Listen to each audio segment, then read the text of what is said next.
Hello साथियों, मैं हूं अमरिंदर। आप सभी का आपके अपने यूट्यूब चैनल पार्टिंग पाठशाला में स्वागत है। दोस्तों, आज हम लोग जो है पहला चैप्टर स्टार्ट करने जा रहे हैं, स्ट्रेसेज एंड स्ट्रेन। चैप्टर 1 जो आपका है stresses and strain.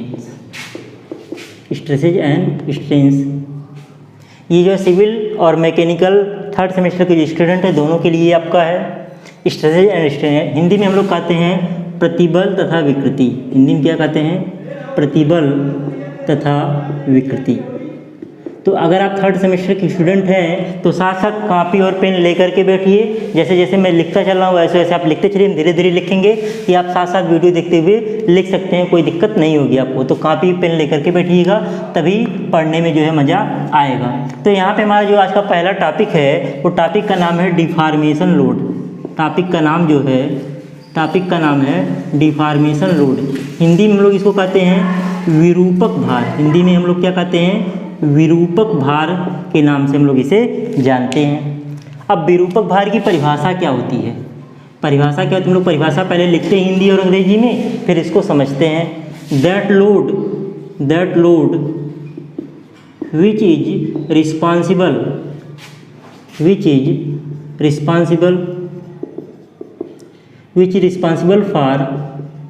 For change in shape and size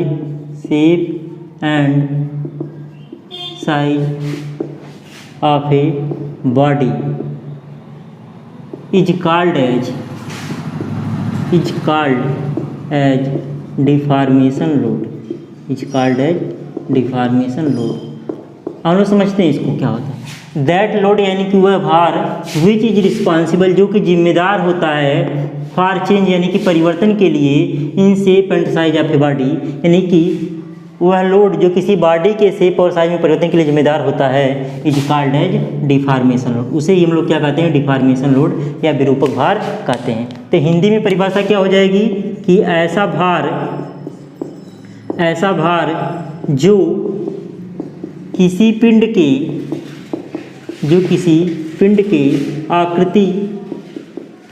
के आकृति तथा आकार में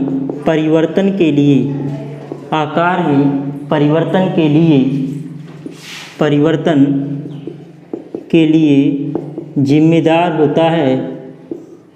लिए जिम्मेदार होता है कामा डिफॉर्मेशन लोड कहलाता है।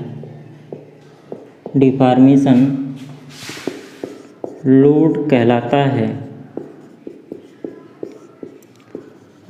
लोड कहलाता है। यानी कि ऐसा भार जो किसी पिंड के आकृति तथा आकार में परिवर्तन के लिए जिम्मेदार होता है, डिफॉर्मेशन लोड कहलाता है। जैसे मान लीजिए ये आपका है कोई मार्कर, अगर इसको हम दबाएं और ये दब जाए तो हम जो लोड लगाएंगे उस लोड के कारण ये दबेगा, तो उसी लोड को हम लोग क्या बोलेंगे? डिफॉर्मेशन लोड कहेंगे। अब हम लोग पढ़ते हैं डिफॉर्मेशन लोड का क्लासिफिकेशन, यानी कि हमारा डिफॉर्मेशन लोड होता है वो कितने प्रकार का होता है या इसे किस प्रकार से बांटा गया है, किस प्रकार से क्लासीफाई किया गया है। तो अगर हम लोग बात करें डिफॉर्मेशन लोड की, डिफॉर्मेशन लोड तो डिफॉर्मेशन लोड को कई आधार पर क्लासिफाई किया गया। पहला हमारा जो है अकॉर्डिंग टू इंटेंसिटी। हिंदी में बोलते हैं तीव्रता के आधार पर। हिंदी में क्या बोलते हैं? तीव्रता के आधार पर। तो तीव्रता के आधार पे अगर हम लोग बात करें तो तीव्रता के आधार पे इसे निम्न प्रकार से बांटा गया है। पहला हमारा है पॉइंट लोड, या इसी को हम लोग कॉन्सनट्रेटेड लोड के भी नाम से जानते हैं, कॉन्सनट्रेटेड लोड। दूसरा हमारा है यूडियल शॉर्ट में कहते हैं। अभी फुल फॉर्म हम लोग पढ़ेंगे, ये अलग से डिफिनीशन इसकी पढ़ेंगे। अगला हमारा है यूवीएल, तीन ही हमारे काम के होते हैं। अगला है नॉन यूनिफॉर्म लोड, इसका हमारा कोई यूज नहीं है, नॉन यूनिफॉर्म लोड। दूसरा हमारा है according to nature, according to nature यानी कि प्रकृति के आधार पर, प्रकृति के आधार पर। अब प्रकृति के आधार पे अगर हम लोग बात करें तो पहला क्या होगा, पहला हो जाएगा टेंसाइल लोड। टेंसाइल लोड को हम लोग बोलते हैं तनाव भार। ये दो टाइप का होता है, एक होता है एक्सियल टेंसाइल लोड, हम 60 में लिख रहे हैं, टीएल आप लोग पूरा लिखिएगा। एक्सियल टेंसाइल लोड यानी कि अच्छी तनाव भार। दूसरा इसेंट्रिक टेंसाइल लोड यानी कि उत्केंद्रित तनाव भार। अगला हमारा कंप्रेसिव लोड। कंप्रेसिव लोड ये भी दो टाइप का, एक्सियल कंप्रेसिव लोड और इसेंट्रिक कंप्रेसिव लोड। एक और होता है वॉल्यूमेट्रिक कंप्रेसिव लोड, लेकिन उसका यहाँ पे हम लोग कोई यूज करेंगे नहीं, इसलिए हम लोग उसको यहाँ पे नहीं पढ़ रहे हैं। अगला हमारा होगा शियर लोड, कर्तन बल, शियर लोड। तीसरा हमारा जो क्लासिफिकेशन है अकॉर्डिंग टू एक्शन। यहाँ पे ये टाइम का फंक्शन होता है, टाइम इन्वॉल्व होता है, इसलिए हम ब्रैकेट में टाइम लिख दे रहे हैं। तो इसके आधार पे जो हमारा इसका क्लासिफिकेशन होगा, पहला हमारा होगा डेड लोड। पहला क्या होगा, डेड लोड होगा। दूसरा होगा आपका ग्रेजुअल लोड, दूसरा हो जाएगा ग्रेजुअल लोड होगा। तीसरा आपका जो होगा हो जाएगा सडन लोड। हम हिंदी भी बाद में अलग से पढ़ेंगे, हिंदी पूरा डेफिनेशन जब पढ़ेंगे, सडन लोड। अगला क्या होगा, इम्पैक्ट लोड होगा। अगला जो होगा आपका लाइव लोड होगा। क्या होगा, लाइव लोड होगा। चल बार हिंदी में हम लोग कहते हैं।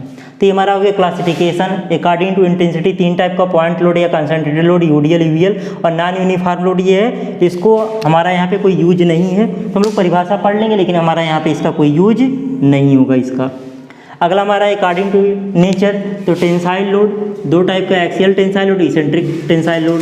फिर कंप्रेसिव लोड 2 टाइप का, axial compressive load, eccentric volumetric भी होता है, यहाँ पे हम लोग पढ़ने की जरूरत नहीं है। अगला हमारा shear load. According to action यहाँ पे आपका डेड लोड, आपका gradual load, sudden load, impact load और लाइव लोड। अब हम लोग क्या करेंगे, पहले आप लोग ये चार्ट बना करके कई बार कापी पे प्रैक्टिस कर लीजिएगा, जिससे आपको ये चार्ट याद हो जाए। हम लोग बारी बारी से सबका डिफिनीशन पढ़ेंगे, और डिफिनीशन जो आपका काफ़ी इंपॉर्टेंट है, पूरे सोम का आपका क्या है, ये बेसिक है। हम लोग बारी बारी से एक एक डिफिनीशन पढ़ते हुए जाएंगे। तो पहला हमारा क्या था, पहला हमारा था पॉइंट लोड। पहला क्या था, पॉइंट लोड। पहला टॉपिक था हमारा पॉइंट लोड। इसी को हम लोग कंसंट्रेटेड लोड भी कहते हैं, कंसंट्रेटेड लोड भी कहते हैं। हिंदी में हम लोग क्या कहते हैं, हिंदी में हम लोग कहते हैं बिंदु भार, हिंदी में कहते हैं बिंदु भार या संकेंद्रित भार।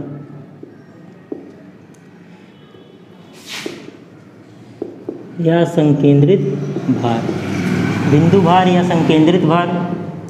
अब इसकी परिभाषा क्या होगी, जैसे बहुत सारी बुकों में लिखा होता है कि ऐसा भार जो किसी बिंदु पे कार्य करता है उसे हम लोग बिंदु भार कहते हैं, तो परिभाषा सही नहीं होती है। ऐसा हम लोग कह सकते हैं कि ऐसा भार जिसे एक बिंदु पर कार्य करता हुआ माना जा सके उसे हम लोग संकेंद्रित भार या बिंदु भार कहते हैं। लेकिन कब संकेंद्रित हुआ माना जाएगा, तो सपोज कीजिए कि जैसे भी हम लोग कोई लोड लगाते हैं, जैसे हम बोर्ड पे ये हाथ द्वारा लोड लगा रहे हैं, तो हमारा हाथ इतना एरिया कवर कर रहा है, यही एरिया इस बोर्ड पे फोर्स को ट्रांसमिट कर रहा है हमारे बॉडी से। इस पे फोर्स क्या हो रहा है, ट्रांसमिट हो रहा है, मतलब फोर्स हम दीवार पे लगा रहे हैं इस हाथ के माध्यम से, यानी कि ये इतना एरिया कवर कर रहा है। तो ये जो हमारा एरिया कवर कर रहा है लोड, उसी लोड को हम लोग बोलते हैं लोड एप्लीकेशन एरिया। तो जो भी हम किसी भी बॉडी पे लोड लगाते हैं, तो लोड लगाने के लिए कोई मीडियम होता है, वो कुछ एरिया कवर करेगा, उसी को हम लोग बोलेंगे लोड एप्लीकेशन एरिया। जैसे हम इस फर्श पे खड़े हैं, तो हम क्या कर रहे हैं, हमारे पैर जो है वही हमारे भार को इस फर्श पे ट्रांसमिट कर रहा है। मतलब हमारे जो शरीर का भार है वो इस फर्श पे लगने का माध्यम कि हमारा पैर है, तो हमारे पैर का जो एरिया होगा उसी को हम लोग बोलेंगे लोड एप्लीकेशन एरिया। तो अगर जो ये एरिया है, अगर टोटल एरिया की तुलना में हो, तो अगर हम पूरे फर्श के एरिया की बात करें तो उस एरिया की तुलना में हमारे पैर का जो एरिया वो नगण्य है, तो इस लोड को हम लोग कंसंट्रेटेड लोड बोल सकते हैं। तो जो हमारे किसी चीज़ को नगण्य मानते हो, बड़ी राशि की तुलना में हम लोग बहुत छोटी राशि को नगण्य मान लेते हैं। जैसे सपोज कीजिए अगर कोई सामान आप मार्केट में खरीदने गए, अगर उसका 101 रुपये दाम है और आपने 100 रुपये दुकानदार को दिए तो वो मान जाएगा, 1 रुपये के लिए झिकझिक नहीं करेगा, आपको 100 रुपये में ही सामान दे देगा। लेकिन मान लीजिए 2 रुपये का सामान है और आप 1 रुपया दीजिए तो दुकानदार आपको सामान नहीं देगा, 2 का 2 रुपये लेगा। क्यों? क्योंकि 2 रुपये की तुलना में आपका 1 रुपये जो है वो नगण्य नहीं है। तो जो 1 रुपया है वो 2 रुपये की तुलना में नगण्य नहीं है, लेकिन 100 रुपये की तुलना में क्या है? नगण्य है। तो इस प्रकार से हम लोग नगण्य को मतलब जान सकते हैं, नगण्य के बारे में तो हम लोग नगण्य मानते हैं किसी भी डाटा को। तो पॉइंट लोड या कंसंट्रेटेड लोड की डिफिनीशन क्या होगी? That load whose load application area, that load whose load application area is negligible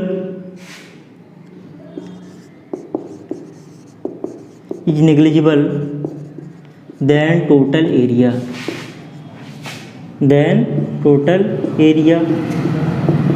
is called as point load कहिए या कंसंट्रेटेड लोड कहिए, इज कॉल्ड पॉइंट लोड या कंसंट्रेटेड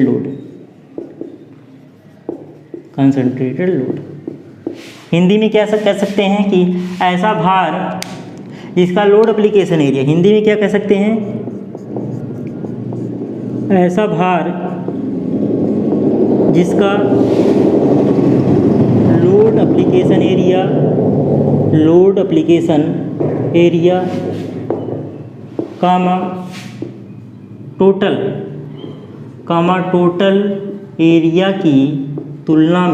टोटल एरिया की तुलना में नगण्य होता है,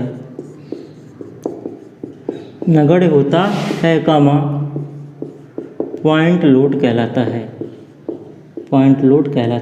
है। या कह सकते हैं ऐसा लोड जिसे एक बिंदु पर संकेंद्रित माना जा सके उसे पॉइंट लोड कहते हैं। ऐसा लोड जिसे एक बिंदु पर संकेंद्रित माना जा सके उसे पॉइंट लोड कहते हैं। तो अगर इसका डायग्राम हम लोग बनाए, डायग्राम कैसे बनेगा? तो ये मान लीजिए हम यहाँ पे दिखा रहे हैं, इस पे हम दिखा रहे हैं इंटेंसिटी। क्या दिखा रहे हैं? इस पे इंटेंसिटी को दिखा रहे हैं, और इस पे हम दिखा रहे हैं लेंथ को। इस पे हम क्या दिखा रहे हैं? लेंथ को दिखा रहे हैं। तो कुछ इस प्रकार से इसको दर्शाते हैं, मान लीजिए डब्ल्यू लोड आपका लग रहा है। तो ये कैसा लोड है? ये आपका जो लोड है ये पॉइंट लोड है। ये कैसा लोड है? ये आपका कैसा लोड है? यही आपका है पॉइंट लोड है। अब दूसरा हम पढ़ते हैं। दूसरा हमारा क्या था? दूसरा हमारा था यूडीएल था। दूसरा क्या था हमारा? यूडीएल था, यूनिफॉर्मली डिस्ट्रीब्यूटेड लोड था।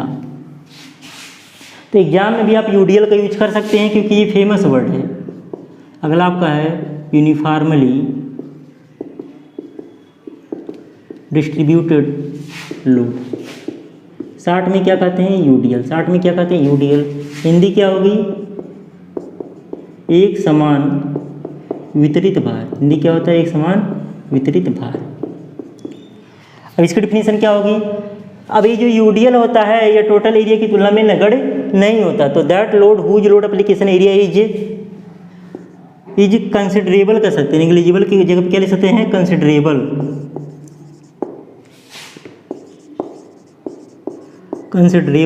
Then total area and intensity is equal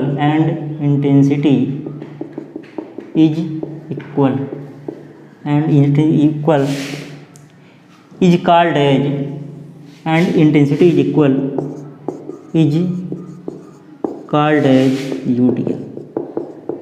यानी कि दैट लोड, हिंदी में क्या होगा? दैट लोड यानी कि ऐसा भार हुज लोड एप्लीकेशन एरिया, यानी कि जिसका load application area is considerable then total area, यानी नगण्य नहीं होता है, एंड इंटेंसिटी इज इक्वल, और तीव्रता एक समान होती है, उसे हम लोग क्या कहते हैं? यूडीएल कहते हैं। तो हिंदी में क्या हो जाएगा? ऐसा भार जिसका load application area total area की तुलना में नगण्य नहीं होता। यहाँ नहीं बढ़ा देंगे, नगण्य नहीं होता है तथा तीव्रता समान होती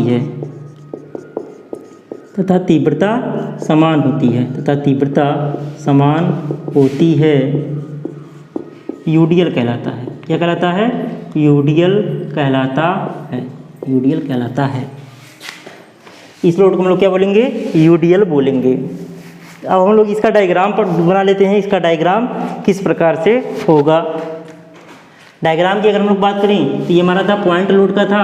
अगर यूडीएल का होगा तो हम लोग हर जगह तीव्रता क्या कर देंगे, एक समान ऐसे कर देंगे। ये हमारा क्या हो गया, ये हमारा हो गया यूडीएल हो गया, ये हमारा क्या हो गया, यूडीएल हो गया। तो इसको हम लोग इस टर्म में दिखाते हैं, ऐसे लिख देते हैं डब्लू पर यूनिट लेंथ, यानी डब्लू प्रति इकाई लंबाई, इकाई लंबाई में डब्लू भार लगा, इस प्रकार से दिखाते हैं। या इसका दूसरा डायग्राम बना, इस प्रकार से भी इसका डायग्राम बना सकते हैं। यहाँ पे दिखा दें हम लोग इंटेंसिटी दिखा दें, और यहाँ पे क्या लेंथ दिखा दें, और इस प्रकार से भी दिखाते हैं। ऐसा आप लोग बीम पे दिखा करके न्यूमेरिकल वगैरह लगाए होंगे। इसको भी डब्लू पर यूनिट लेंथ के टर्म में दिखाते हैं। यूनिट लेंथ बीम जो हम चैप्टर पढ़ेंगे shear force and bending moment diagram, वहाँ पे इसको हम लोग बीम पे बना करके दिखाएंगे। आप लोग सवाल लगाए भी होंगे ऐसे बीम वगैरह का, रिएक्शन फोर्स फाइंड करने के लिए ऐसे कुछ रहता था आपका, ऐसे लिखा रहता था 10 किलो न्यूटन पर मीटर, और ये लंबाई ऐसे रहती थी, सपोज कीजिए 5 मीटर। तो कुछ इस प्रकार से आप लोग सवाल लगाए होंगे फर्स्ट ईयर में, रिएक्शन फोर्स निकाले होंगे ए और बी बिंदुओं पे ऐसे।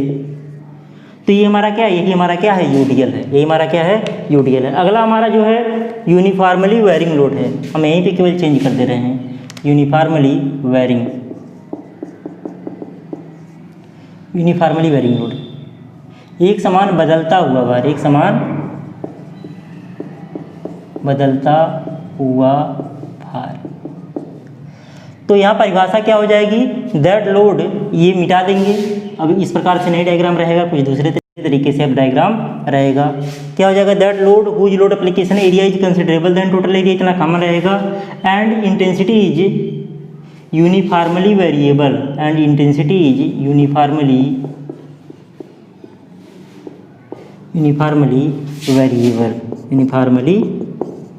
Variable is called as UVL, हम लोग इसको क्या बोलेंगे, यूवीएल नाम से जानेंगे। यानी कि ऐसा भार जिसका load application area total area की तुलना में नगण्य नहीं होता तथा तीव्रता एक समान रूप से परिवर्तित होता है। तीव्रता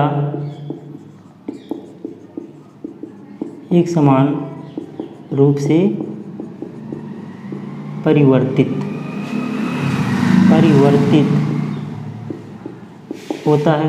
परिवर्तित होता है, कामा यूवीएल कहलाता है। क्या कहलाता है, यूवीएल कहलाता है। डायग्राम इसका कैसा रहेगा, इसका डायग्राम कुछ इस प्रकार से रहेगा। ये मान लीजिए आपका हो गया लेंथ हो गया, और इस पे क्या हो गई, इस एक्सिस पे हो गई आपकी इंटेंसिटी, इस एक्सिस पे आपका हो गया इंटेंसिटी। कुछ इस प्रकार से हमारा एरिया होगा, ये इंटेंसिटी कुछ इस प्रकार से होगा। तो देख रहे हैं ये तीव्रता एक समान रूप से क्या हो रही है, बढ़ रही है। तो हमारा ये हो गया यूवीएल, तो इसको भी ऐसे ही दर्शाएंगे, डब्लू पर यूनिट लेंथ। मतलब हर जगह ये वैल्यू क्या है, कम है, बढ़ते क्या हो रहा है, यहाँ डब्लू हो गया। अगर यहाँ देखेंगे कहीं तो W/2 होगा, कहीं W/3 होगा, कहीं W/4 होगा। तो तीव्रता क्या हो रही है, एक समान रूप से क्या हो रही है, परिवर्तित हो रही है। तो इस लोड को हम लोग क्या बोलेंगे, यूवीएल बोलेंगे। अगला हमारा है नॉन यूनिफॉर्म लोड। अगला हमारा क्या है, नॉन, इसका कहीं यूज नहीं है यहाँ पे, non uniform load. Non uniform load इसको हम लोग हिंदी में कहते हैं असमान भार, या इसको हम लोग कर्व लोड भी कहते हैं। क्या कहते हैं, डिप्लोमा वाली बुक में इसका नाम लिखा हुआ है कर्व लोड। हिंदी में कहते हैं वक्र भार, वक्र भार। गर्मी बहुत ज़्यादा हो रही है, मतलब पसीना बहुत ज़्यादा आ रहा है, तो इतनी दूर आकर के इतना मेहनत कर रहे हैं। तो आप लोग वीडियो को ज़्यादा से ज़्यादा शेयर करिएगा, जिससे ज़्यादा से ज़्यादा बच्चे इसका लाभ उठा सकें।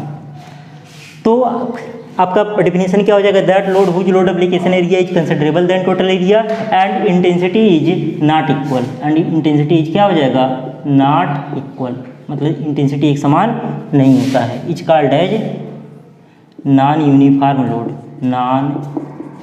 Uniform load. हिंदी क्या हो जाएगा, ऐसा भार जिसका load application area total area की तुलना में नगण्य नहीं होता है तथा तीव्रता एक समान नहीं होता है, तीव्रता एक समान नहीं होता है, comma non uniform load, non uniform load कहलाता है। और इसका डायग्राम कुछ इस प्रकार से होगा। तो ये हमारे यूज में नहीं होता जनरली, इसका यूज हम लोग नहीं करेंगे अपनी पढ़ाई में, कुछ ऐसे होता है। तो यहाँ पे देख रहे हैं एक कर्व के रूप में इंटेंसिटी परिवर्तित हो रहा है, जो कि हर जगह एक समान नहीं है, इसलिए इसको हम लोग कर्व लोड के नाम से भी जानते हैं। तो ये हमारा क्या हो गया, नॉन यूनिफॉर्म लोड हो गया। तो ये हमारा अभी जो क्लासिफिकेशन था अकॉर्डिंग टू इंटेंसिटी था। नेक्स्ट वीडियो हम लोग जो अकॉर्डिंग टू नेचर भी पढ़ेंगे और अकॉर्डिंग टू आपका एक्शन भी पढ़ेंगे, तो जाकर के आपका लोड वाला कॉन्सेप्ट जो है ख़त्म होगा। तो जो लोग भी चैनल पे नए होंगे तो लोग चैनल को सब्सक्राइब कर लेंगे, साथ ही साथ बेल आइकन को प्रेस कर लेंगे। और जो भी स्टूडेंट को ये वीडियो समझ में आया होगा वो लोग अपने दोस्तों में ज़्यादा से ज़्यादा शेयर करिएगा, जिससे ज़्यादा से ज़्यादा दोस्त आपके इसका लाभ उठा सकें। थैंक यू दोस्तों।